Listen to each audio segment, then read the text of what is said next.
ಎಲ್ರಿಗೂ ನಮಸ್ಕಾರ. ನ್ಯೂಸ್ 18ನ ಸಮಸ್ತ ವೀಕ್ಷಕರಿಗೆ ಗೌರಿ ಗಣೇಶ ಹಬ್ಬದ ಹಾರ್ದಿಕ ಶುಭಾಶಯಗಳು. ಹಬ್ಬ ಬಂದ್ರೆ ಸಾಕು, ಅದರಲ್ಲೂ ಗೌರಿ ಗಣೇಶ ಹಬ್ಬ ಅಂತಂದ್ರೆ ಹಿಂದೂಗಳ ಪಾಲಿಗೆ ಬಹಳ ಮಹತ್ವದ ಹಬ್ಬ. ಹಬ್ಬದ ದಿನ ಗೌರಿ ಗಣೇಶ ಇಬ್ಬರನ್ನು ಜಪಿಸಿ ಆರಾಧಿಸಿ ನಮಗೆಲ್ಲ ಒಳ್ಳೇದು ಮಾಡಪ್ಪ ಅಂತ ಪ್ರಾರ್ಥಿಸ್ತಾ ಮನೆ ಮಂದಿಯೆಲ್ಲ ಕುತ್ಕೊಂಡು ಸ್ವೀಟ್ ತಿಂತ ಅಂದ್ರೆ ಹಬ್ಬದ ಊಟವನ್ನ ಸವಿತಾ ಆ ಗಳಿಗೆಯನ್ನ ಕಳೆಯೋದಿದೆಯಲ್ಲ, ಅದು 100 ಜನ್ಮ ಹೋದ್ರೂ ಸಿಗೋದಿಲ್ಲ, ಅಷ್ಟು ಖುಷಿಯನ್ನ ಕೊಡುತ್ತೆ. ಸೊ ಹಬ್ಬದ ಸಂದರ್ಭದಲ್ಲಿ ನಾವು ಸ್ವೀಟ್ ತಿನ್ನೋದಕ್ಕೆ ಸ್ವೀಟಿ ಮನೆಗೆ ಬಂದಿದ್ದೀವಿ. ಎಸ್, ನಮ್ಮ ಜೊತೆ ಇದ್ದಾರೆ ಸ್ಯಾಂಡಲ್ವುಡ್ನ ಸ್ವೀಟಿ, ಬ್ಯೂಟಿ, ನಟಿ, ನಿರ್ಮಾಪಕಿ, ಡಿಸ್ಟ್ರಿಬ್ಯೂಟರ್ ರಾಧಿಕಾ ಕುಮಾರಸ್ವಾಮಿ ಅವರು. ನಮಸ್ಕಾರ, ಹೇಗಿದ್ದೀರಾ? ನಮಸ್ತೆ, ಚೆನ್ನಾಗಿದ್ದೀನಿ. ನಿಮಗೆ ಗೌರಿ ಗಣೇಶ ಹಬ್ಬದ ಶುಭಾಶಯಗಳು. ಸಮಸ್ತ ಎಲ್ಲ ಜನತೆಗೆ ಗೌರಿ ಗಣೇಶ ಹಬ್ಬದ ಶುಭಾಶಯಗಳು. ನಾನು ಫಸ್ಟ್ ಹೇಳಬೇಕು ಅಂತ ಅಂದ್ಕೊಂಡೆ. ಗೌರಿ ಗಣೇಶ ಹಬ್ಬದ ಶುಭಾಶಯಗಳು. Thank you.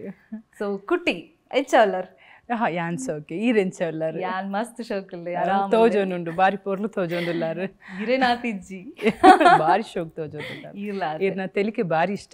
Thank you so much. ಹಬ್ಬ ಅಂದ ತಕ್ಷಣ ರಾಧಿಕಾ ಕುಮಾರಸ್ವಾಮಿ ಅವ್ರಿಗೆ ಎಷ್ಟು ಸ್ಪೆಷಲ್, ಯಾಕಂದ್ರೆ ಹೆಣ್ಮಕ್ಳಿಗೆ ಆ ಸಡಗರನೇ ಬೇರೆ. ಹಬ್ಬ ಹಿಂದಿನ ದಿನನೇ ಪ್ರಿಪ್ರೇಷನ್ ಎಲ್ಲ ಸ್ಟಾರ್ಟ್ ಆಗಿಬಿಡುತ್ತೆ. ಸೊ ಹಬ್ಬ ಅಂದ್ರೆ ನಿಮ್ಗೆ ಎಷ್ಟು ಸ್ಪೆಷಲ್? ನಮಗೆ ಎಲ್ಲ ಹಬ್ಬನೂ ತುಂಬ ಸ್ಪೆಷಲ್ಲೇ. ಬಟ್ ಈ ಥರ ಪೂಜೆಗಳು ಅಂದರೆ ನೀವು ನೋಡ್ತಿರಲ್ಲ, ಈ ಥರ ಅಲಂಕಾರ, sari, jewellery, hair style, makeup ಸ್ವಲ್ಪ ಜಾಸ್ತಿ ಕೇರ್ ತಗೋತೀವಿ ನಾವು. ಪೂಜೆ ಅನ್ನೋದು ನನಗೆ ದಿನನಿತ್ಯ ಮಾಡೋವಂಥದ್ದೇ. ಯಾಕಂದರೆ ದಿನ ನಾವು ಬೆಳಿಗ್ಗೆ ಎದ್ದು ತಲೆ ಸ್ನಾನ ಮಾಡಿ, ಪೂಜೆ ಮಾಡಿ, ನೈವೇದ್ಯ ಮಾಡೋದು, ಅಲಂಕಾರ ಮಾಡೋದು, ಹೂವು ಹಾಕೋದು ದೇವ್ರಿಗೆ, ಇದೆಲ್ಲ ನಮಗೆ ಕಾಮನ್ ಆಗಿ ನಮ್ಮ ದಿನನಿತ್ಯ ನಮ್ಮ ಮನೇಲಿ ನಡೀತಾ ಇರುತ್ತೆ. ಸೊ ಈ ಥರ ಒಂದು ಹಬ್ಬ ಅಂದಾಗ ಫ್ಯಾಮಿಲಿ ಎಲ್ಲ ಜೊತೆ ಸೇರ್ತೀವಿ, ಈ ಥರ ಅಲಂಕಾರ ಮಾಡ್ಕೋತೀವಿ. ನೀವೆಲ್ಲ ಬಂದು ನಮ್ಮನ್ನ ಇಂಟರ್ವ್ಯೂ ಮಾಡ್ತೀರಾ. ಸೊ ಬೆಳಿಗ್ಗೆಯಿಂದ ನಾನು ನೋಡಿ ಸುಸ್ತಾಗಿ ಹೋಗ್ಬಿಟ್ಟಿದ್ದೀನಿ. ಇಂಟರ್ವ್ಯೂಸ್ ಅಂದರೆ ಮಾತಾಡಿ ಮಾತಾಡಿ ಮಾತಾಡಿ ನನ್ನ ಎನರ್ಜಿ ಎಲ್ಲ ಖಾಲಿ ಆಗೋಗ್ಬಿಟ್ಟಿದೆ. ಎನರ್ಜಿ ತುಂಬಕ್ಕೆ ನಾನಿದ್ದೀನಿ. ಸೊ ಮತ್ತೆ ಇನ್ನೊಂದು ಏನು ಸ್ಪೆಷಲ್ ಅಂದರೆ, ಇವಾಗ ನೋಡಿ ಇಲ್ಲಿ ಏನು ಸ್ವೀಟ್ಸ್ ಇದೆ, ಏನು ಫ್ರೂಟ್ಸ್ ಇದೆ, ಇದೆಲ್ಲ ಹೋಗೋದು ನನ್ನ ಹೊಟ್ಟೆಗೆ. ಎಲ್ಲ ಖಾಲಿ ಮಾಡೋದು ನಾನೇ ಇದನ್ನ, ಇನ್ನು ಯಾರು ತಿನ್ನಲ್ಲ, ಅಷ್ಟು ತಿಂತೀನಿ ನಾನು. ನಂಬಕ್ ಆಗ್ತಿಲ್ಲ. ಸೀಕ್ರೆಟ್ ಏನಿದೆ ಆಮೇಲೆ ಕೇಳ್ತೀನಿ. ನಿಜನಾ? ನಿಜ. ನಮ್ಮ ಮನೇಲಿ ಯಾರು ಸ್ವೀಟ್ಸ್ ತಿನ್ನಲ್ಲ.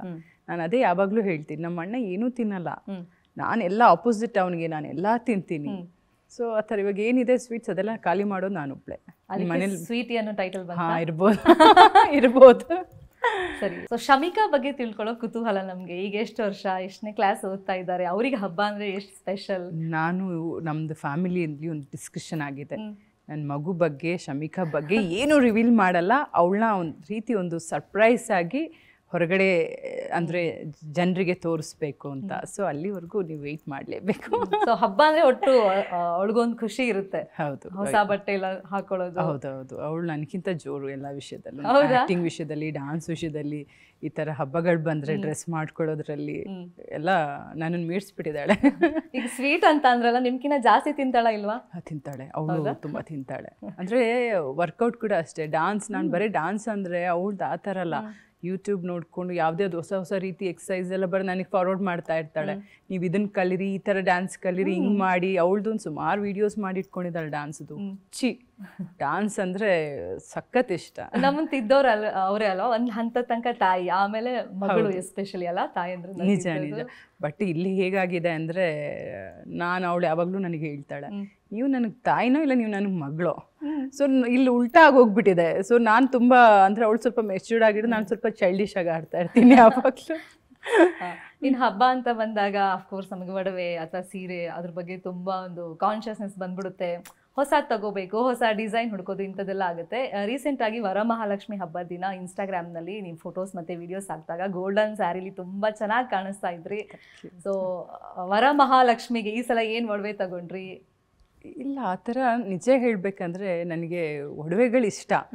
ಬಟ್ ತುಂಬ ಚಿನ್ನ ಹಾಕೋಬೇಕಂದ್ರೆ ಒಂದು ಹೆಣ್ಮಕ್ಳಿಗಿರುತ್ತಲ್ಲ, ತುಂಬ ಚಿನ್ನ ತಗೋಬೇಕು ಆ ಥರ ನನಗೇನಿಲ್ಲ. ನನಗೇನಂದರೆ ತುಂಬ ಸಿಂಪಲ್ ಸ್ಯಾರೀಸು, ಈ ಶಿಫಾನ್ ಸ್ಯಾರೀಸ್ ಅಂತ ಹೇಳ್ತಾರಲ್ಲ, ಬ್ಲೌಸ್ ಸ್ವಲ್ಪ ವರ್ಕ್ ಇರೋವಂಥದ್ದು ಸ್ಯಾರಿ, ಸಿಂಪಲ್ ಇರೋದು. ಇವು ನಂಬ್ತಿರೋ ಇಲ್ವೋ, ಇವತ್ತು ಹಾಕಿರೋ ಸೀರೆ ಇದು ನಂದಲ್ಲ, ನನ್ನ ತಾಯಿದು. ಸೊ ಹಾಗೆ ನನಗೆ ಅಷ್ಟು ನಾನು ಶಾಪಿಂಗ್ ಆ ಥರ ಮಾಡಿ, ನನ್ನ ಹತ್ರ ಯಾವಾಗಲೂ ರೆಡಿ ಇರುತ್ತೆ. ಎಲ್ಲೋ ಹೋಗಿದ್ದಾಗ ಶಾಪಿಂಗ್ ಮಾಡಿರ್ತೀನಿ, ಅದನ್ನು ಇವತ್ತಿನ ದಿವಸಕ್ಕೆ ಯೂಸ್ ಮಾಡ್ಕೋತೀನಿ. ವರಮಹಾಲಕ್ಷ್ಮಿ ಹಬ್ಬಕ್ಕೆ ಎಲ್ಲ, ಗೌರಿ ಗಣೇಶ ಹಬ್ಬಕ್ಕೆ ಅಂತ ಅಂದರೆ ಆ ಒಂದು ಇದಕ್ಕೆ ಅಂದರೆ ಪೂಜೆಗೆ ಅಂತ ನಾನು ಯಾವತ್ತೂ ಶಾಪಿಂಗ್ ಮಾಡಿಲ್ಲ, ತುಂಬ ಕಡಿಮೆ. ಯಾಕೆ ಹೇಳಿದೆ ಅಂದರೆ ನೀವೇನು ವೇರ್ ಮಾಡಿದ್ರು ಅದು ಅದ್ಭುತವಾಗಿ ಕಾಣಿಸ್ತೀರ. ತುಂಬ ಜನ ನನ್ನ ಕಲೀಗ್ಸ್ ಇರ್ಬೋದು, ಫ್ರೆಂಡ್ಸ್ ಹೇಳ್ತಾರೆ, ಎಸ್ಪೆಷಲಿ ಹುಡುಗಿರು ಡಾರ್ಕ್ ಕಲರ್ ಸ್ಯಾರಿ ಹಾಕೊಂಡಾಗ ನಿಜವಾಗ್ಲೂ ಅಪ್ಸರೆ ಥರ ಕಾಣ್ತಾರೆ ರಾಧಿಕಾ ಕುಮಾರಸ್ವಾಮಿ ಅಂತ. ಅಷ್ಟು ಚೆನ್ನಾಗಿ ಕಾಂಪ್ಲಿಮೆಂಟ್ಸ್ ಕೊಡ್ತಾರೆ. ಸೊ ಫಾಲೋ ಮಾಡ್ತಾ ಇರ್ತಲ್ಲ, ಅದಕ್ಕೆ ಕೇಳಿದೆ ಎಲ್ಲಿ ಸ್ಯಾರಿ ಪರ್ಚೇಸ್ ಮಾಡ್ತೀರಾ, ಅಥವಾ ಅದು ಎಷ್ಟು ರೂಪಾಯಿದಿರುತ್ತೆ, ಅಥವಾ ಜ್ಯುವೆಲ್ಸ್ ಬಗ್ಗೆ ಕ್ರೇಜ್ ಹೆಂಗಿದೆ? ರೂಪಾಯಿ ಎಲ್ಲ ಏನೂ ಇಲ್ಲ, ನಾನು ಎಷ್ಟು ಕಮ್ಮಿದು ಇದೆ, ನನ್ನ ಹತ್ರ ತುಂಬ ಕಾಸ್ಟ್ಲಿದು ಇದೆ, ಯಾವುದು ಚೆನ್ನಾಗಿ ಕಾಣಿಸುತ್ತೆ ನಾನು ಅದನ್ನು ವೇರ್ ಮಾಡ್ತೀನಿ. ಗೌರಿ ಗಣೇಶ ಹಬ್ಬದ ನಿಮ್ಮ ಲೈಫ್ನಲ್ಲಿ ಎಷ್ಟು ಸ್ಪೆಷಲ್ ಅದು? ಯಾಕಂದರೆ ಈ ಹಿಂದೆ ಸಿನಿಮಾ ಕರಿಯರ್ ಶುರು ಮಾಡೋದಕ್ಕೂ ಮುಂಚೆ ಹೇಗಿತ್ತು, ಆರಂಭ ಮಾಡಿದ್ಮೇಲೆ ಹೇಗಿದೆ? ಅಂದರೆ ಗೌರಿ ಗಣೇಶ ಹಬ್ಬ ನಾನು ಹೇಳಿದ್ದೀನಿ ಅನಿಸುತ್ತೆ ಮುಂಚೆ ಸಹ. ನಮ್ಮ ತಂದೆ ನನ್ನ ಅಂದರೆ ಈ ಸ್ಟೇಜ್ ತಂದೆ ಕರ್ಕೊಂಡು ಹೋಗ್ತಾ ಇದ್ದಿದ್ದಲ್ಲ, ನನಗೆ ತುಂಬ ಆಸೆ. ಅವಾಗೆಲ್ಲ ಸ್ಟೇಜ್ ಹಾಕೋರು, ಆರ್ಕೆಸ್ಟ್ರಾಗಳಿರೋದು, ಡ್ಯಾನ್ಸ್ ಮಾಡೋರು. ಈ ನಮ್ಮ ಪಕ್ಕದ ಮನೆ ಒಂದು ನನ್ನ ಫ್ರೆಂಡ್ ಹುಡುಗಿ ಹೋಗ್ತಾಯಿದ್ರು ಅಂದರೆ ಸ್ಟೇಜ್ ಪರ್ಫಾರ್ಮ್ ಮಾಡೋಕ್ಕೆ. ನಾನು ನೋಡಿದೆ, ನನಗೆ ಅವರು ನನ್ನ ಹತ್ರ ಹೇಳೋದು, ಅಂದರೆ ಚಿಕ್ಕ ಮಕ್ಕಳಿದ್ದಾಗ, ನಾನು ಈ ಥರ ಹೋಗ್ತಾ ಇದ್ದೀನಿ, ನಾನು ಅಲ್ಲಿ ಡ್ಯಾನ್ಸ್ ಪರ್ಫಾರ್ಮ್ ಮಾಡ್ತಾ ಇದ್ದೀನಿ, ನನಗೆಲ್ಲ ಚಪ್ಪಾಳಿ ಹೊಡಿತಾರೆ, ವಿಸಿಲ್ಸ್ ಹೊಡಿತಾರೆ. ನನಗೆ ಆಸೆ ಆಯಿತು. ನಮ್ಮ ತಂದೆ ಹತ್ರ ಕೇಳಿದೆ ನಾನು, ಡ್ಯಾಡಿ ನನಗೂ ಈ ಗೌರಿ ಗಣೇಶ ಏನು ಸ್ಟೇಜ್ ಈ ಥರ ಪರ್ಫಾರ್ಮ್ ಮಾಡ್ತಾರಲ್ಲ, ನಾನು ಡ್ಯಾನ್ಸ್ ಮಾಡಬೇಕು ಅಂತ. ಕರ್ಕೊಂಡೋದ್ರು, ಡ್ಯಾನ್ಸ್ ಮಾಡಿದೆ, ಸಕ್ಕದಾಗಿ ಡ್ಯಾನ್ಸ್ ಮಾಡೋದು. ಗೊತ್ತಿಲ್ಲ ನಾನು ಮಾಡಿದ್ದೀನಿ ಅನ್ಕೋತೀನಿ, ಯಾಕಂದರೆ ಅಷ್ಟು ವಿಸಿಲ್ಸ್, ಅಷ್ಟು ಚಪ್ಪಾಳೆಗಳು ಬರೋದು. ಆವಾಗ ಈ ಕಾಸಿಂದು ಹಾರ ಮಾಡಿ ಮಕ್ಳಿಗೆ ಹಾಕೋರು, ಮತ್ತು ನಮ್ಮನ್ನ ಹಿಂಗೆ ಎತ್ತಿ ಬಿಸಾಕೋರ ಮೇಲೆ ಎಲ್ಲರೂ ಖುಷಿಯಲ್ಲಿ, ಅಂದರೆ ಚೆನ್ನಾಗಿ ಡ್ಯಾನ್ಸ್ ಮಾಡಿದ್ರಿ ಅಂತ. ಸೊ ಅಲ್ಲಿಂದ ನನ್ನ ಜರ್ನಿ ಸ್ಟಾರ್ಟ್ ಆಯಿತು. ಅಂದರೆ ಗೌರಿ ಗಣೇಶ ಹಬ್ಬದ ಟೈಮಲ್ಲಿ ತುಂಬ ಡ್ಯಾನ್ಸ್, ಈ ಥರ ಎಲ್ಲೆಲ್ಲಿ ಸೌಂಡ್ ಕೇಳಿಸುತ್ತೆ ಓಡೋಗಿ ಡ್ಯಾನ್ಸ್ ಮಾಡ್ತಾ ಇದ್ವಿ. ಹಾಂ, ಆ ಥರ ನಮ್ಮದೇ ಒಂದು ಸ್ಟೈಲಲ್ಲಿ ಆ ಮಕ್ಕಳು ಆ ಏಜಲ್ಲಿ ನಾವು ಡ್ಯಾನ್ಸ್ ಮಾಡ್ತಾ ಇದ್ವಿ. ಸೊ ಅಲ್ಲಿಂದ ಸ್ಟಾರ್ಟ್ ಆಗಿದ್ದು. ನಮ್ಮ ತಂದೆ ಒಂದು ಸಲ ದೇವ್ರ ಮುಂದೆ ಹೇಳಿದರು, ದೇವಸ್ಥಾನದ ಮುಂದೆ, ಗಣೇಶನ ದೇವಸ್ಥಾನ ಮುಂದೆ. ಅವತ್ತಷ್ಟೇ ನಾವು ಈ ಪರ್ಫಾರ್ಮ್ ಮಾಡೋದಕ್ಕೆ, ಅಂದರೆ ಡ್ಯಾನ್ಸ್ ಶೋ, ಇದು ಆರ್ಕೆಸ್ಟ್ರಾ ಏನು ನಡೆಸ್ತಾ ಇದ್ರು, ಅಲ್ಲಿ ಹೋಗ್ತಾ ಇದ್ವಿ. ನಂದು ಈ ಹುಚ್ಚು ನೋಡಿ ಡ್ಯಾನ್ಸ್ದು, ಅಯ್ಯೋ ಗಣಪತಿ, ನನ್ನ ಮಗಳನ್ನ ದೊಡ್ಡ ಸ್ಟಾರ್ ಮಾಡು, ದೊಡ್ಡ ಹೀರೋಯಿನ್ ಮಾಡು, ನಿನಗೆ ಪೂಜೆ ಕೊಡ್ತೀನಿ ಅಂತ. ಸೊ ನಾನು ಹೀರೋಯಿನ್ ಆದಮೇಲೆ ಆ ಪೂಜೆ ಸಹ ನಾವು ಕೊಟ್ವಿ. ಸೊ ಆ ಥರ ನನಗೊಂಥರ ಇದು ಸ್ಪೆಷಲ್ಲೇ ನನ್ನ ಲೈಫಲ್ಲಿ.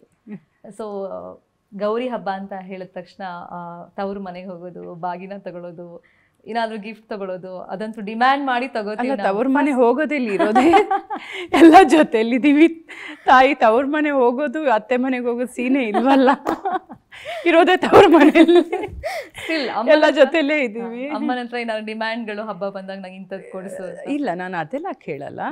ಯಾಕಂದ್ರೆ ಕೊಡಿಸೋದು ನಾನೇ ನನ್ನ ತಾಯಿ ಕೊಡಿಸ್ತೀನಿ. ಸ್ವೀಟ್ಸ್ ಕೇಳ್ತೀನಿ, ನನಗೆ ಇಂಥದ್ದೇ ಬೇಕು. ನನಗೆ ಏನಂತಾರೆ ಈ ಕಜ್ಜಿಕಾಯಿ, ಅದು ತುಂಬ ಇಷ್ಟ ನನಗೆ. ಸೊ ಅದು ಮಾಡಿಕೊಡಿ ಅಂತೀನಿ. ಪಾಯಸ, ಈ ನಮ್ಮೂರ ಕಡೆ ಮಾಡ್ತೀವಲ್ಲ ಆ ಪಾಯಸ ಇಷ್ಟ. ಸೊ ಈ ಥರದ್ದೆಲ್ಲ ಡಿಮ್ಯಾಂಡ್ಸ್ ಇರುತ್ತೆ. ಯಾಕಂದ್ರೆ ನನಗೆ ಅಡುಗೆ ಮಾಡೋಕ್ಕೆ ಬರಲ್ಲ, ಇದು ನನ್ನ ಪ್ರಾಬ್ಲಮ್. ನಿಮ್ಮ ಮಗಳು ಕೇಳಲ್ವಾ ಅಡುಗೆ ಮಾಡ್ಕೊಡೋದು? ಇಲ್ಲ. ಈಗ ನೀವು ನಿಮ್ಮ ತಾಯಿ ಹತ್ರ ಕೇಳ್ತೀವಿ? ಇಲ್ಲ, ನಾನು ಅವಳು ಗೊತ್ತಿದೆ, ನಿಮ್ಗೇನು ಬರಲ್ಲ ಬಿಡಿ ಅಂತಾಳೆ. ಅವಳು ಅಡುಗೆ ಟ್ರೈ ಮಾಡೋಕ್ಕೆ ಹೋಗಿದ್ದು ಒಂದ್ಸಲ, ನೀವು ಮಾಡೋಕ್ಕೆ ಬರಲ್ಲ ಬಿಡಿ ನಿಮಗೆ ಅಂತ. ನನ್ನ ತಾಯಿ ಮಾಡಿಕೊಡ್ತಾರೆ, ಏನು ಬೇಕು ಎಲ್ಲ ಅವರೇ, ಕಿಚನ್ದೆಲ್ಲ ಅವರೇ ನೋಡ್ಕೊಳ್ಳೋದು.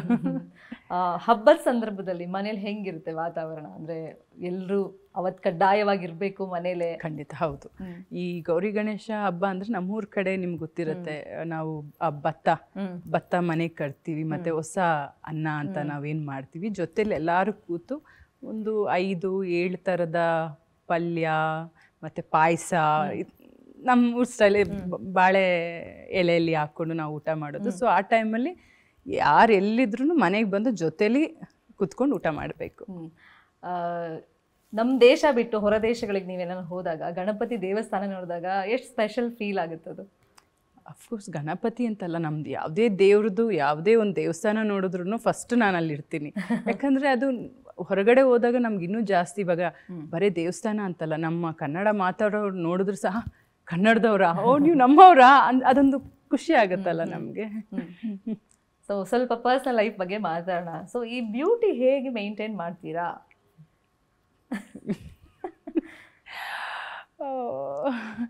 ಬ್ಯೂಟಿ ಹೇಗೆ ಮೇಂಟೈನ್ ಮಾಡ್ತೀರಾ ಅಂದರೆ, ನೀವು ಹೇಳ್ತಾ ಇದ್ದೀರಾ, ಥ್ಯಾಂಕ್ಸ್, ನಾನು ತಗೋತೀನಿ. ಖುಷಿ ಆಗುತ್ತೆ ಈ ಮಾತು ಕೇಳೋಕ್ಕೆ.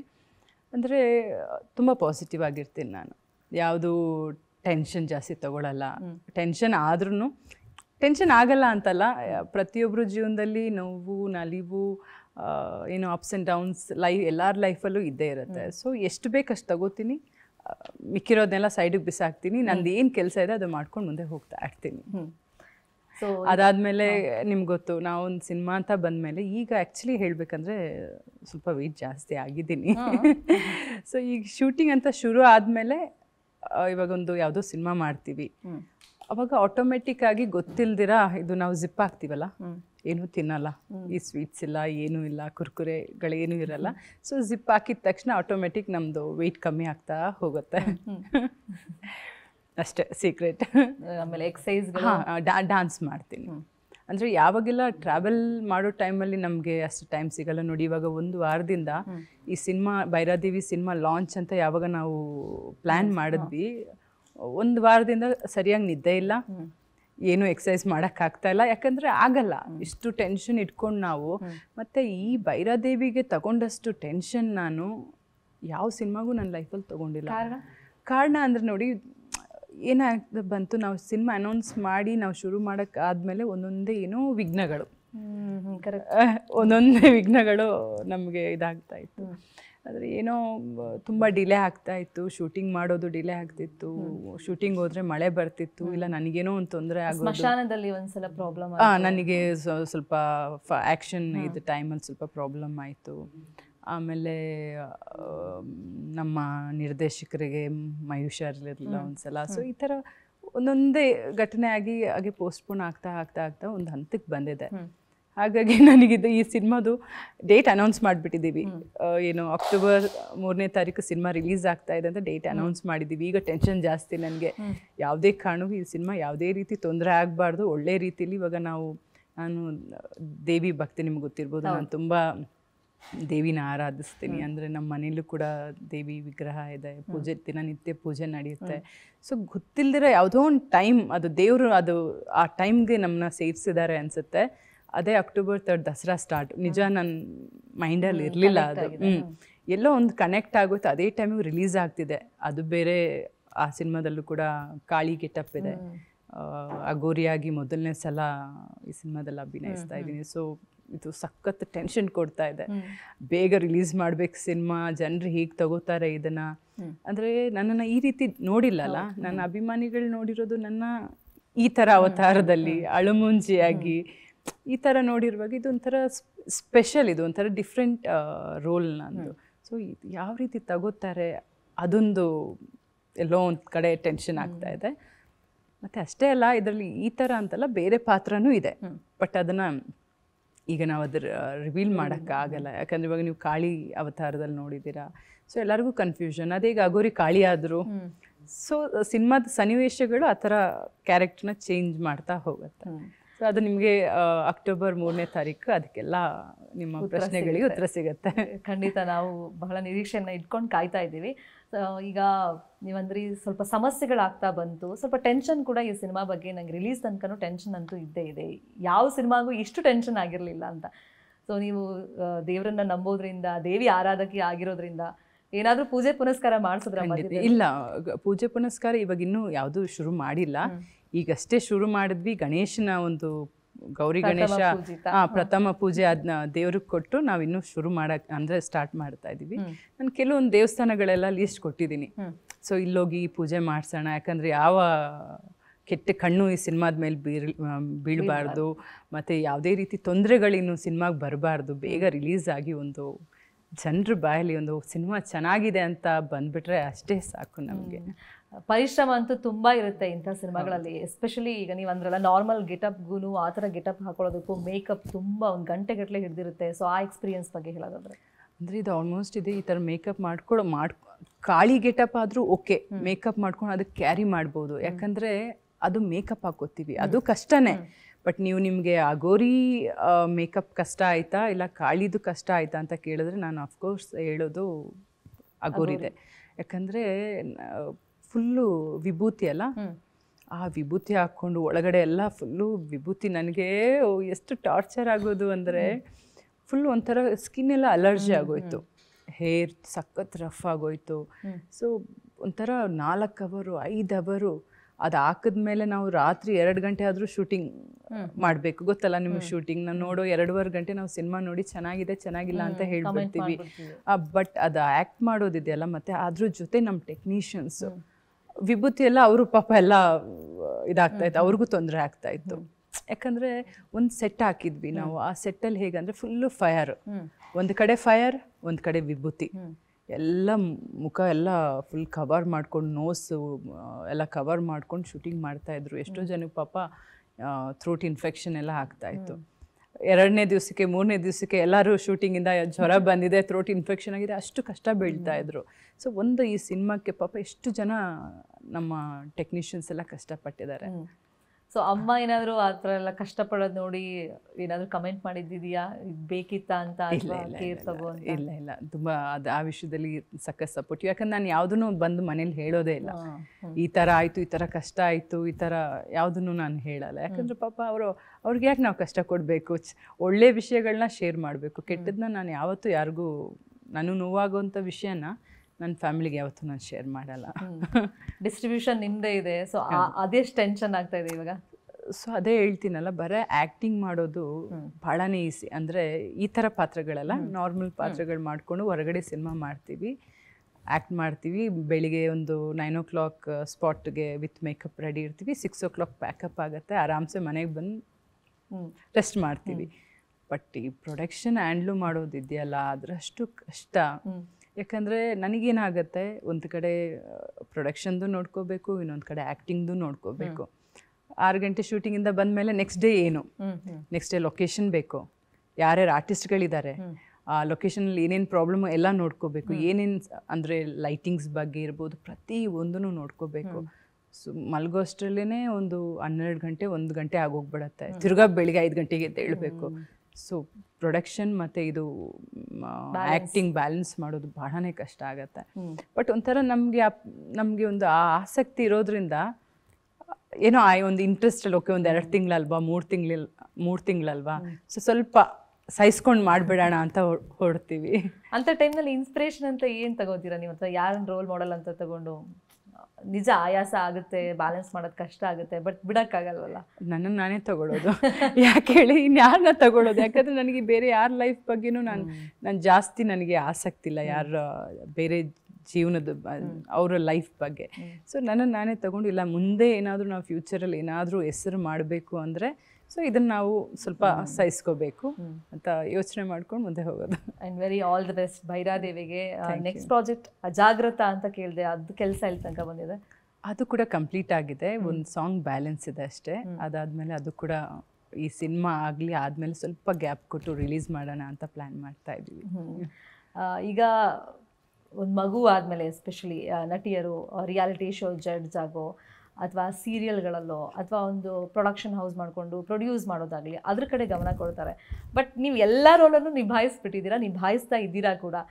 ಏನು ಕನಸಿದೆ? ಏನಾದರೂ ಸಿನಿಮಾ ಡೈರೆಕ್ಷನ್ ಮಾಡಬೇಕು ಅಂಥದ್ದೇನಾದರೂ, ಯಾವ ರೋಲ್ ಬಾಕಿ ಇದೆ ಅದನ್ನು ನಾನು ಮಾಡಬೇಕು ಅಂತ ಇದೆ? ನಂದು ನೀವು ಹೇಳ್ದಾಗೆ ಯಾವುದೇ ನಂದು ಕೆಲವು ಲೀಸ್ಟ್ಗಳಿದೆ, ಇಂಥ ರೋಲ್ಗಳು ಮಾಡಬೇಕು, ಈ ರೀತಿ ಅಂತ ಪಾತ್ರಗಳನ್ನ ಮಾಡಬೇಕು ಅಂತ ನನ್ನೊಂದು ಕನಸಿದೆ. ಇವಾಗೆಲ್ಲ ಮುಂಚೆಯಿಂದನೂ ಇದೆ. ಸೊ ಅದನ್ನೆಲ್ಲ ಮಾಡಿ ಅದಾದಮೇಲೆ ನಿಜ ಹೇಳ್ಬೇಕಂದ್ರೆ ಡೈರೆಕ್ಷನ್ದು ಕನಸಿದೆ. ಬಟ್ ಡೈರೆಕ್ಷನ್ದು ಪಾಪ ನೋಡುವಾಗ ಟೆನ್ಷನ್ ಆಗುತ್ತೆ ನನಗೆ. ಅಯ್ಯೋ ಇಷ್ಟು ಪ್ರೊಡಕ್ಷನ್ ನಿಭಾಯಿಸೋದೇ ಇಷ್ಟು ಕಷ್ಟ, ಪ್ರೊಡ್ಯೂಸರ್ ಆಗಿ ಇದು ಮಾಡೋದೇ ತುಂಬ ಕಷ್ಟ ಇಂಡಸ್ಟ್ರೀಲಿ, ತಿರ್ಗಿ ಈ ಡೈರೆಕ್ಷನ್ ಬೇಕಾ ನಮಗೆ, ಬೇಡ ಅನಿಸುತ್ತೆ. ಯಾಕಂದರೆ ಅಷ್ಟು ಈಸಿ ಅಲ್ಲ, ನಾವು ಹೇಳೋಷ್ಟು ಡೈರೆಕ್ಷನ್ ತುಂಬ ಕಷ್ಟ ಇದೆ. ಬಟ್ ಇಂಟ್ರೆಸ್ಟ್ ಇದೆ. ಸದ್ಯದಲ್ಲಿ ಏನಾದ್ರು ಆಗ್ಬೋದಾ? ಸದ್ಯದಲ್ಲಿಲ್ಲ, ಸದ್ಯದಲ್ಲಿ ಸಿನಿಮಾ. ಈಗ ಸಿಲ್ವರ್ ಹೀರೋಯಿನ್ ಮತ್ತೆ ಪ್ರೊಡಕ್ಷನ್ ಎವರ್ಗ್ರೀನ್ ಹೀರೋಯಿನ್ ನೀವು. ಸಿಲ್ವರ್ ಸ್ಕ್ರೀನ್ ಮೇಲೆ ತುಳುನಾಡ ಸಂಸ್ಕೃತಿ ಅನಾವರಣ ಆಗ್ತಾ ಇದೆ, ಬ್ಯಾಕ್ ಟು ಬ್ಯಾಕ್ ಆಗ್ತಾ ಇದೆ. ನಮ್ಗೆ ನೋಡೋಕ್ಕೆ ಅಫ್ಕೋರ್ಸ್ ಒಂಥರ ಖುಷಿ ಆಗುತ್ತೆ, ನಮ್ಮ ನೆಲದ ಸಂಸ್ಕೃತಿ ತೆರೆ ಮೇಲೆ ಜಗತ್ತಿಗೆ ಪರಿಚಯ ಆಗ್ತಾ ಇದೆ ಅಂತ ಹೇಳಿ. ಸೊ ನೀವು ತುಳುನಾಡಿನವರೇ ಆಗಿರೋದ್ರಿಂದ ಒಂದು ಎಕ್ಸಾಂಪಲ್ ಕಾಂತಾರ ತಗೋತೀನಿ ನಾನು.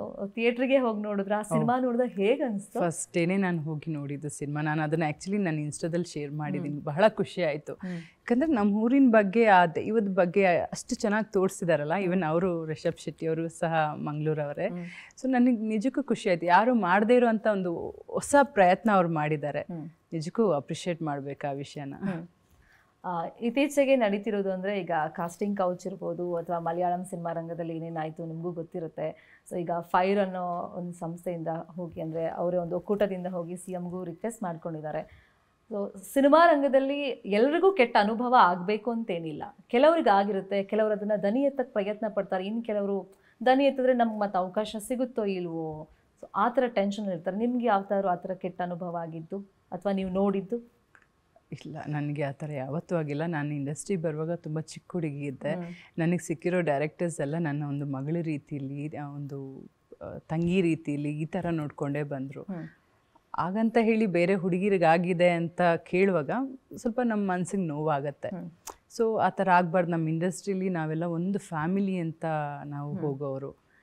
ಸೊ ಅದು ಆ ರೀತಿ ಮಾಡೋದು ಯಾರು ಮಾಡ್ತಾರಲ್ಲ ಅವ್ರಿಗೆ ಬುದ್ಧಿ ಇರಬೇಕು, ಆ ರೀತಿ ಮಾಡಬಾರ್ದು ಅಂತ. ಯಾಕಂದರೆ ಅವರು ಇಬ್ಬರು ಮಾಡೋ ಕೆಟ್ಟ ಕೆಲಸದಿಂದ ಇಷ್ಟು ಜನಕ್ಕೆ ನಮ್ಮ ಇಂಡಸ್ಟ್ರಿಗೆ ಕೆಟ್ಟ ಹೆಸರು ಬರ್ತಾ ಇದೆ. ಎಲ್ಲರೂ ಮಾಡಲ್ಲ. ಇವಾಗ ನಾನು ವರ್ಕ್ ಮಾಡಿದ್ದೀನಿ, ಎಲ್ಲ ಒಳ್ಳೊಳ್ಳೆ ಡೈರೆಕ್ಟ್ರುಗಳು, ಒಳ್ಳೊಳ್ಳೆ ಪ್ರೊಡ್ಯೂಸರ್ಸ್ ನನಗೆ ಸಿಕ್ಕಿದ್ದಾರೆ. ಸೊ 100ರಲ್ಲಿ ಇಬ್ಬರು ಮಾಡೋ ತಪ್ಪಿಂದ 98 ಜನ ಇದ್ದಾರೆ, ಅವ್ರನ್ನೆಲ್ಲ ಕೆಟ್ಟ ದೃಷ್ಟಿಯಲ್ಲಿ ನೋಡ್ತಾರೆ. ಸೊ ಇದನ್ನು ಆದಷ್ಟು ಬೇಗ ಇದಕ್ಕೊಂದು ಪರಿಹಾರ ಅಂತ ಹುಡುಕ್ಬೇಕು. ಹೌದು, ಅದೇ ಇವತ್ತಿನ ನೆನೆದೆಲ್ಲ ನಿರಂತರವಾಗಿ ಹಿಂದಿನಿಂದಲೂ ನಡ್ಕೊಂಡ್ಬರ್ತಿದೆ ಅಂತ ಹೇಳ್ತಾರೆ. ಈ ಥರದ ಅನುಭವ ಆಗಿಲ್ಲ ಅಂದ್ರೂ ಸ್ಟಾರ್ಟಿಂಗಲ್ಲಿ ಅಂದರೆ ನೀವೊಂದು ಹೀರೋಯಿನ್ ಆಗಿ ನೆಲೆಯೂರೋಕ್ಕೂ ಮುಂಚಿತವಾಗಿ ಬಿಗಿನಿಂಗ್ ಡೇಸಲ್ಲಿ ಏನಾದರೂ ನೆಗ್ಲೆಕ್ಟ್ಗೆ ಒಳಗಾಗಿದ್ದು ಅಂಥದ್ದೇನಾದರೂ ಅನುಭವಗಳು? ಅಂದರೆ ಆ ಥರ ಅಂದರೆ ಚಿಕ್ಕ ಚಿಕ್ಕ ವಿಷಯ, ಈ ಥರ ವಿಷಯದಲ್ಲಿ ನಾನೆಲ್ಲೂ ಇದು ಮಾಡಿಲ್ಲ. ಅಂದರೆ ನನಗೆ ಆ ಥರ ಎಕ್ಸ್ಪೀರಿಯನ್ಸ್ ಯಾವತ್ತೂ ಆಗಿಲ್ಲ. ಸ್ವಲ್ಪ ಕೇರ್ಲೆಸ್ ಮಾಡೋದು. ನಾನು ಇದು ಮುಂಚೆ ಹೇಳಿದ್ದೆ, ನಾನು ಒಂದು ಸ್ಟಾಕಿನ್ಸ್ ನಂದು ಫುಲ್ಲು ಅರ್ಧೋಗ್ಬಿಟ್ಟಿತ್ತು. ಸೊ ನಾನು ಸ್ಟಾಕಿನ್ಸ್ ಬೇಕು ಅಣ್ಣ, ಒಂದು ಸ್ಟಾಕಿನ್ಸ್ ತಂದು ಕೊಡ್ತೀರಾ ಕೇಳಿದೆ. ಅವರು ಒಬ್ಬರು ಬಂದು ಹೇಳಿದ್ರು, ಇವಳು ಮೂತಿಗೆ ಸ್ಟಾಕಿನ್ಸ್ ಬೇರೆ ಬೇಕಾ, ಹಾಕ್ಕೊಂಡೋಗಿ ಅದನ್ನೇ ಅಂತ ಹೇಳಿದ್ರು. ತುಂಬ ಮನ್ಸಿಗೆ ಬೇಜಾರಾಯಿತು. ಅಯ್ಯೋ ನಾವು ಇಷ್ಟು ಚೀಪಾ, ಒಂದು ಆರ್ಟಿಸ್ಟ್ಗಳನ್ನ, ಆರ್ಟಿಸ್ಟ್ ಅಲ್ಲ, ಒಂದು ಮನುಷ್ಯರಿಗೆ ಒಂದು ಬೆಲೆ ಅಂತ ಸಿಗ್ಬೇಕಲ್ವಾ. ಸೊ ಅವತ್ತಿನ ದಿವಸ ನಾನು ಡಿಸೈಡ್ ಮಾಡಿದೆ, ಸೊ ಇವ್ರಿಗೆಲ್ಲ ಉತ್ತರ ಕೊಡಬೇಕು ಒಂದು ದಿವಸ. ಯಾಕಂದರೆ ನಾವು ಹೊಸಬ್ರು ಅಂದ್ಬಿಟ್ಟು ನಮ್ಮನ್ನ ಇಷ್ಟು ಕೇವಲವಾಗಿ ನೋಡ್ತಾರಲ್ವ. ಅದಕ್ಕೆ ಇವತ್ತು ಕೂಡ ನನ್ನ ಪ್ರೊಡಕ್ಷನಲ್ಲಿ ಯಾರಾದರೂ ಕೆಲಸ ಮಾಡಿದ್ರೆ ನಾನು ಎಲ್ರಿಗೂ ಹೇಳೋದು, ಪ್ರತಿಯೊಬ್ಬರಿಗೂ ಗೌರವ ಕೊಡಿ. ಯಾರು ಏನು ಗತಿ ಇಲ್ದಿರ ಏನೂ ಇಲ್ಲಿಗೆ ಬರಲ್ಲ, ಏನೋ ಒಂದು ಆಸೆಗಳು ಇಟ್ಕೊಂಡು ಬಂದಿರ್ತಾರೆ. ಮತ್ತು ಕೆಲವರಿಗೆ ಹೊಟ್ಟೆಪಾಡು ಆಗಿರುತ್ತೆ. ಅದು ಆಗಂದ್ಬಿಟ್ಟು ಅವ್ರನ್ನ ಅಷ್ಟು ಕೇವಲವಾಗಿ ನಾವು ನೋಡೋದು ಸರಿಯಲ್ಲ. ಸೊ ಆ ವಿಷಯಕ್ಕೆ ಇವತ್ತು ಕೂಡ ನಮ್ಮ ಪ್ರೊಡಕ್ಷನಲ್ಲಿ ಯಾರೇ ಬಂದ್ರೂ ಪ್ರತಿಯೊಬ್ಬರಿಗೂ ಇವತ್ತು ಅಣ್ಣ ಅಂತ ಮಾತಾಡಿ, ಕೆಟ್ಟ ಲ್ಯಾಂಗ್ವೇಜ್ ಯೂಸ್ ಮಾಡಬೇಡಿ, ಅವ್ರಿಗೆ ತಿನ್ನೋಕ್ಕೇನು ಬೇಕು ಎಲ್ಲ ಚೆನ್ನಾಗಿ ನೋಡ್ಕೊಳ್ಳಿ ಅಂತಲೇ ನಾನು ಹೇಳೋದು. ಈ ಟೈಮ್ನಲ್ಲಿ ಡಾಕ್ಟರ್ ಪುನೀತ್ ರಾಜ್ಕುಮಾರ್ ಅವ್ರನ್ನ ನೆನಪು ಮಾಡ್ಕೊಳ್ತಾ, ನೀವು ಒಳ್ಳೆ ಡ್ಯಾನ್ಸರ್ ಇರೋದ್ರಿಂದ ಕೇಳ್ತಾ ಇದ್ದೀನಿ, ಡ್ಯಾನ್ಸರ್ ಆಗಿರೋದ್ರಿಂದ ಒಂದ್ಸಲ ಏನೋ ಡ್ಯಾನ್ಸ್ ಮಾಡೋಕೆ ಅವಕಾಶ ಸಿಕ್ಕಿತ್ತು. ಸೊ ಆ ಅನುಭವ ಹೇಗಿತ್ತು? ಮತ್ತೆ ಆಕ್ಟ್ ಮಾಡೋ ವಿಷಯವಾಗಿ ಏನಾದರೂ ಕನಸುಗಳು ಅಥವಾ ಮಾತುಕತೆ? ತುಂಬ ಆಯಿತು. ನಾನು ಸ್ಟಾರ್ಟಿಂಗ್ ಡೇಸಲ್ಲಿ ನಾನು ಯಾವಾಗ ಪ್ರೊಡಕ್ಷನ್ ಮಾಡೋಕ್ಕೆ ಸ್ಟಾರ್ಟ್ ಮಾಡಿದ್ನಲ್ಲ, ಲಕ್ಕಿ ಆದಮೇಲೆ ಅವ್ರ ಹತ್ರ ನಾನು ಡೇಟ್ಸ್ ಕೇಳಿದ್ದೆ. ಸೊ ಅವ್ರು ಮಾಡ್ತೀನಿ ಅಂತ ಹೇಳಿದರು. ಅದಾದಮೇಲೆ ಡಾನ್ಸ್ ಜೂನಿಯರ್ಸ್ ಮಾಡುವಾಗಲೂ ಸಹ ಕೇಳಿದೆ, ನನಗೊಂದು ನೀವು ಡೇಟ್ಸ್ ಕೊಡ್ತೀನಿ ಅಂತ ಹೇಳಿದರೆ ನೀವು ಯಾವಾಗ ಕೊಡ್ತೀರಾ? ಅಯ್ಯೋ ಅವರಂತೂ ಎಷ್ಟು ಹಂಬಲ್ ಅಂದರೆ, ಅಷ್ಟು ದೊಡ್ಡ ವ್ಯಕ್ತಿ. ನಿಜ ಹೇಳ, ನಾನು ಶಿವಣ್ಣ, ನಾನು ಸ್ಟಾರ್ಟಿಂಗಿಂದ ವರ್ಕ್ ಮಾಡ್ಕೊಂಡು ಬಂದೆ. ಅಂದರೆ ತವರಿಗೆ ಬಾ ತಂಗಿ ಸಿನಿಮಾದಲ್ಲಿ ಶಿವಣ್ಣ ಮತ್ತು ಈ ಪುನೀತ್ ಅವರು, ಇವ್ರನ್ನೆಲ್ಲ ನೋಡಿ ನಾವು ಕಲ್ತಿದ್ದು ಲೈಫಲ್ಲಿ. ನೋಡು ಈ ಥರ ಇರಬೇಕು ಮನುಷ್ಯರು ಅಂದರೆ, ಅವ್ರ ಬಗ್ಗೆ ಹೊರಗಡೆ ಎಷ್ಟು ಒಳ್ಳೆ ರೀತಿಲಿ ಮಾತಾಡೋರಲ್ಲ, ಈ ಥರ ಹೆಸರು ನಾನು ತಗೋಬೇಕು ಅಂದರೆ. ನಾವು ಒಂದ್ಸಲ ರಫಾಗಿ ರೂಡಾಗಿ ಬಿಹೇವ್ ಮಾಡೋದು ದೊಡ್ಡ ವಿಷಯ ಅಲ್ಲ. ನಮ್ಗೆ ಮುಂದ್ಗಡೆ ಸಾರ್ ಮೇಡಮ್ ಅಂತಾರೆ, ಹಿಂದ್ಗಡೆಯಿಂದ ಬಾಯಿಗೆ ಬಂದಂಗೆ ಬೈತಾರೆ. ಸೊ ನಾವು ಒಳ್ಳೆ ರೀತಿಯಲ್ಲಿ ಇದ್ದರೆ ನಮ್ಗೆ ಗೌರವ ಕೊಡ್ತಾರೆ, ಹಿಂದೆನೂ ಕೊಡ್ತಾರೆ, ಮುಂದೆನೂ ಗೌರವ ಕೊಡ್ತಾರೆ. ಸೊ ಇವ್ರುಗಳಿಂದ ನಾನು ಕಲ್ತಿದ್ದು. ಸೊ ಪುನೀತ್ ಅವ್ರ ಹತ್ರ ನಾನು ಹೇಳಿದಾಗೆ, ಅವರು ತೀರೋಗೋಕ್ಕಿಂತ ಮುಂಚೆನೂ ನಾನು ಅವ್ರ ಜೊತೆ ಮಾತಾಡಿದ್ದೆ. ಅವ್ರು ನನ್ನ ಡೇಟ್ಸ್, ನಾನು ಡೆಫಿನೆಟಾಗಿ ಈ ವರ್ಷ ನಾನು ನಿಮಗೆ ಡೇಟ್ಸ್ ಅಡ್ಜಸ್ಟ್ ಮಾಡಿಕೊಡ್ತೀನಿ ಅಂತ ಹೇಳಿದರು. ಬಟ್ ನನಗೆ ಅದೃಷ್ಟ ಇಲ್ಲ ಅವ್ರ ಜೊತೆ ಅಭಿನಯಿಸೋಕ್ಕಾಗಲಿ, ನಾನು ಪ್ರೊಡಕ್ಷನಲ್ಲಿ ಸಿನಿಮಾ ಮಾಡೋದಕ್ಕಾಗಲಿ ನನಗೆ ಅದೃಷ್ಟ ಇಲ್ಲ ಅಷ್ಟೇ. ಡಾನ್ಸ್ ಬಗ್ಗೆ ಕೇಳಿದೆ ನಾನು, ಒಂದು ಡಾನ್ಸ್ ಮಾಡೋಕ್ಕೆ ಒಂದು ಅವಕಾಶ ಸಿಗಿತ್ತು, ಆ ಎಕ್ಸ್ಪೀರಿಯನ್ಸ್? ಅಂದರೆ ಆ ಟೈಮಲ್ಲಿ ಏನಾಗಿತ್ತು, ನನಗೆ ಸರಿಯಾಗಿ ಡಾನ್ಸ್ ಮಾಡೋಕ್ಕಾಗ್ತಿರ್ಲಿಲ್ಲ. ನಂದು ಡಾನ್ಸ್ ಜೂನಿಯರ್ಸ್ ಮಾಡುವಾಗ ನನ್ನ ಉಗುರು ಫುಲ್ಲು ಕಂಪ್ಲೀಟಾಗಿ ಎದ್ಬಿಟ್ಟಿತ್ತು. ಫುಲ್ಲು ಬ್ಯಾಂಡೇಜ್ ಆಗಿ ಸುತ್ತಿದ್ದು, ತುಂಬ ನೋವಿತ್ತು. ಅದು ಫುಲ್ಲು ಎದ್ದಿದ್ದಲ್ವಾ, ಹಾಗಾಗಿ ನನಗೆ ಅವ್ರ ಜೊತೆ ಅಷ್ಟಾಗಿ ಡ್ಯಾನ್ಸ್ ಮಾಡೋಕ್ಕೆ ಅವಕಾಶ ಸಿಗಲಿಲ್ಲ ಆ ಟೈಮಲ್ಲಿ. ಅದನ್ನು ಬೇಜಾರೇ ನನಗೆ. ಈಗ ದರ್ಶನ್ ಬಗ್ಗೆ ಮಾತಾಡೋದಾದ್ರೆ ಇನ್ಫ್ಯಾಕ್ಟ್ ಇವತ್ತು ನಾನು ನಿಮ್ಮ ಇಂಟರ್ವ್ಯೂಗೆ ಬರ್ತೀನಿ ಅಂತ ಹೇಳಿದಾಗ ನಮ್ಮ ಆಫೀಸಲ್ಲಿ ಹೇಳ್ತಾ ಇದ್ರು ಅದಾತರ ಸಿನಿಮಾದ ಕೆಲವೊಂದು ಸೀನ್ಗಳನ್ನ ನೆನ್ಪು ಮಾಡಿಕೊಂಡು ಅಷ್ಟು ಎಂಜಾಯ್ ಮಾಡಿದ್ವಿ ನಾವು ನೋಡಿದಾಗ ಅಂತ. ಇನ್ನು ಮಂಡ್ಯ ಸಿನಿಮಾ, ಸೊ ಒಂದು ಕೇಸಲ್ಲಿ ಸಿಕ್ಕಾಕೋ ಬಂದಿರ್ಬೋದು, ಅದು ಏನು ಅಂತ ನ್ಯಾಯ ತೀರ್ಪು ಕೋರ್ಟ್ ಕೊಡುತ್ತೆ, ಇಲ್ಲ ಅಂತಲ್ಲ. ಆ್ಯಸ್ ಎ ಪರ್ಸನ್ ದರ್ಶನ್ನ ನೀವು ಹೇಗೆ ನೋಡಿದ್ದೀರಾ? ನಾನು ಹೇಳಿದ್ನಲ್ಲ, ಎಲ್ಲರಿಗೂ ಟೆಕ್ನಿಷಿಯನ್ಸ್ಗೆ ಇಷ್ಟು ಗೌರವದಿಂದ ಮಾತಾಡ್ತಾ ಇದ್ರು, ಎಲ್ಲರನ್ನೂ ಅಣ್ಣ ಅಂತಿದ್ರು, ಸರ್ ಅಂತಿದ್ರು, ತುಂಬ ರೆಸ್ಪೆಕ್ಟ್ ಮಾಡ್ತಿದ್ರು.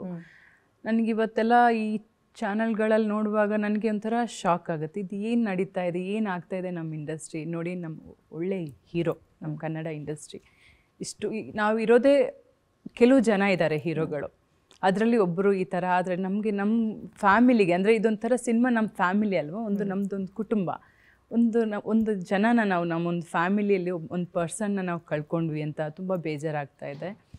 ಮತ್ತು ಇನ್ನೊಂದು ಏನಂದರೆ ಅವ್ರ ಲೈಫಲ್ಲಿ ಏನಾಗಿರುತ್ತೆ ಅದು ಅವ್ರಿಗೆ ಮಾತ್ರ ಗೊತ್ತಿರೋಕ್ಕೆ ಸಾಧ್ಯ. ಅದನ್ನು ನಾನಿವಾಗ ಒಂದು ಮಾತಲ್ಲಿ ಹೇಳಿಬಿಡ್ತೀನಿ, ನನಗೆ ಅವ್ರ ಬಗ್ಗೆ ಪರ್ಸ್ನಲ್ ಅಲ್ಲಿ ಏನು ನಡೆದಿದೆ ನನಗೆ ಗೊತ್ತಿಲ್ಲ.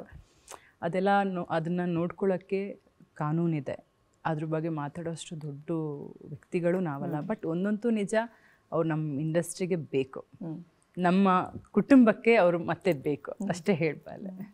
ಆ್ಯಸ್ ಎ ಪ್ರೊಡ್ಯೂಸರ್ ಅಂತ ಅಂದ್ಕೊಳ್ತೀನಿ ನಾನು.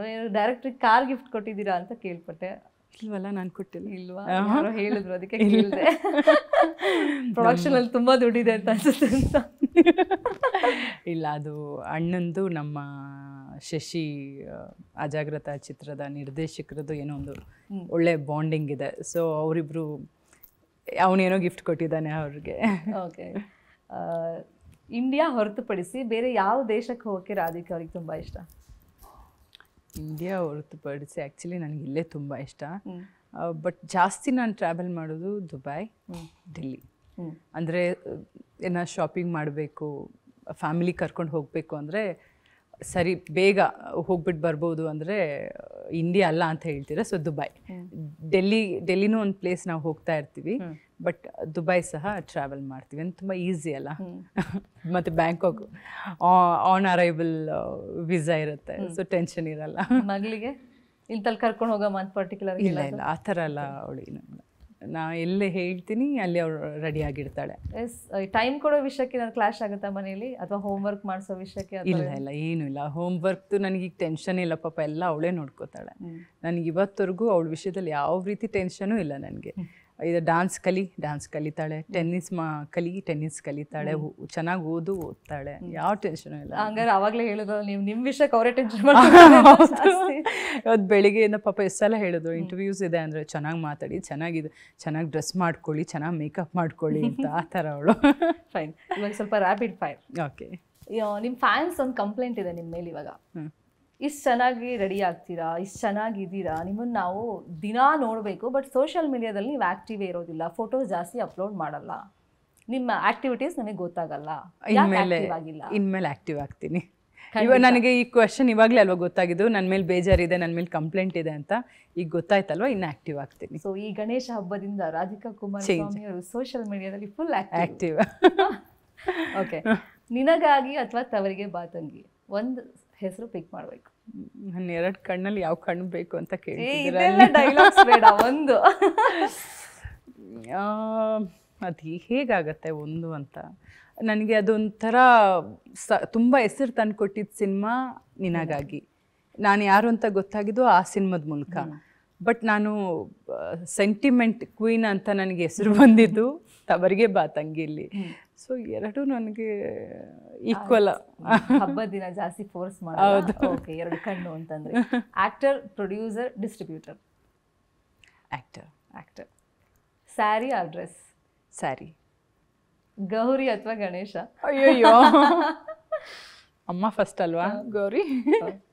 ಕನ್ನಡ ಆರ್ ತುಳು?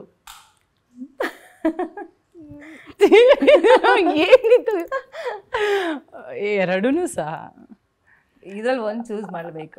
ನನ್ನ ಮಾತೃಭಾಷೆ ತುಳು ಅಲ್ಲ, ಆ ಥರ ಹೇಳಿದ್ರೆ ನನ್ನ ಕಮೆಂಟ್ ಬಾಕ್ಸ್ ನೋಡೋಕ್ಕಾಗಲ್ಲ, ಅಷ್ಟು ಬೈಕೊಂಡು ನನಗೆ ಮೆಸೇಜ್ ಹಾಕ್ತಾರೆ. ಯಾವುದನ್ನು ಬಿಡೋಕ್ಕಾಗಲ್ಲ, ನನಗೆ ಎರಡೂ ಬೇಕು. ಎರಡೂ. Reels or shooting? Shooting. Family or friends? Family. Cinema or ರಾಜಕಾರಣ? ಸಿನಿಮಾ. ಇಲ್ಲಿವರೆಗೂ ಸಿನಿಮಾ. ಮುಂದೆ ಬರೋ ಪ್ಲಾನ್ ಇದೆಯಾ? ಅಲ್ಲ, ಇನ್ನು ಮುಂದೆನೂ ನನಗೆ ಸಿನಿಮಾದ ಮೇಲೇ ಆಸಕ್ತಿ ಜಾಸ್ತಿ. ಯಾವಾಗಲೂ ಹೇಳ್ತೀನಿ, ನಮ್ಮ ಹಣೆ ಬರ ಏನಿರುತ್ತೆ ಅಂತ ಗೊತ್ತಿಲ್ಲ. ಏನಾದರೂ ಆ ಥರ ಸಿಚುವೇಶನ್ ಬಂದರೆ ಬೇಡ ಅಂತ ಹೇಳಲ್ಲ ನಾನು. ಪ್ರಚಾರಕ್ಕೆಲ್ಲ ಕರೆದಿಲ್ವಾ? ಈಗ ಪಾರ್ಟಿ ಅವ್ರು ಅಪ್ರೋಚ್ ಮಾಡಲ್ವಾ? ಪ್ರಚಾರಕ್ಕೆ ಅಂತ ಕರೀತಾರೆ, ಬಟ್ ನಾನು ಆ ಥರ ಅಷ್ಟು ಹೋಗಲ್ಲ ನಾನು. ಯಾಕಂದರೆ ನನಗೇನಂದರೆ ಸಿನಿಮಾಗೆ ಅಂದರೆ ಸಿನಿಮಾಗೇ ಟೈಮ್ ಕೊಡೋಕ್ಕಷ್ಟು ನನ್ನ ಹತ್ರ ಟೈಮ್ ಇರಲ್ಲ. ಅಂದರೆ ಸಿನಿಮಾದಕ್ಕೇ ನನಗೆ ಪ್ರಾಬ್ಲಮ್ ಆಗುತ್ತೆ ಟೈಮ್ ಸೆಟ್ ಮಾಡೋಕ್ಕೆ. ಇನ್ನು ಪ್ರಚಾರಕ್ಕೆಲ್ಲ ಹೋಗೋಷ್ಟು ಟೈಮೇ ಸಿಗೋದಿಲ್ಲ ನನಗೆ. ಮತ್ತು ನನಗೆ ಪ್ರಚಾರ ಇನ್ನೊಬ್ರು ಮಾಡೋದಕ್ಕಿಂತನೂ ನನ್ನ ಇದಕ್ಕೇನೆ ಮಾಡಿಕೊಂಡ್ರೆ ಪ್ರಚಾರ ಒಳ್ಳೆಯದು. ನಾನೇ ರಾಜಕೀಯಕ್ಕೆ ಬಂತು, ಬಟ್ ಇವತ್ತಿನವರೆಗೂ ಆ ಥರ ಏನೂ ಪ್ಲ್ಯಾನ್ಸ್ ಇಲ್ಲ. ಮತ್ತು ಸಿನಿಮಾನೂ ಹಾಗೆ ಇತ್ತಲ್ಲ, ಸ್ಟಾರ್ಟಿಂಗಲ್ಲಿ ನಮ್ಮ ತಂದೆ ಹೇಳ್ತಾ ಇದ್ರು ಅಷ್ಟೇ, ಸಿನಿಮಾ ಮಾಡು ಮಾಡು ಮಾಡು ಅಂತ. ಬಟ್ ಸಿನಿಮಾ ಬರೋ ಪ್ಲ್ಯಾನ್ ನಮ್ಗೆ ಎಲ್ಲಿತ್ತು? ನಮ್ಮ ಫ್ಯಾಮಿಲಿಲಿ ಸಿನಿಮಾಗೆ ಸಂಬಂಧಪಟ್ಟವ್ರು ಯಾರೂ ಇರಲಿಲ್ಲ. ಹಣೆ ಬರೋದಲ್ಲಿತ್ತು, ನಾನು ಬಂದೆ ಸಿನಿಮಾಗೆ. ಜಾತಕದಲ್ಲೇ ಇತ್ತು. ಜಾತಕದಲ್ಲಿ ರಾಜಕಾರಣ ಇದೆಯಾ? ರಾಜಕಾರಣನೂ ಇದೆ, ಬಟ್ ಗೊತ್ತಿಲ್ಲ ನನಗೆ. ಅಷ್ಟು ಆಸಕ್ತಿ ಸ್ವಲ್ಪ ಕಡಿಮೆನೆ.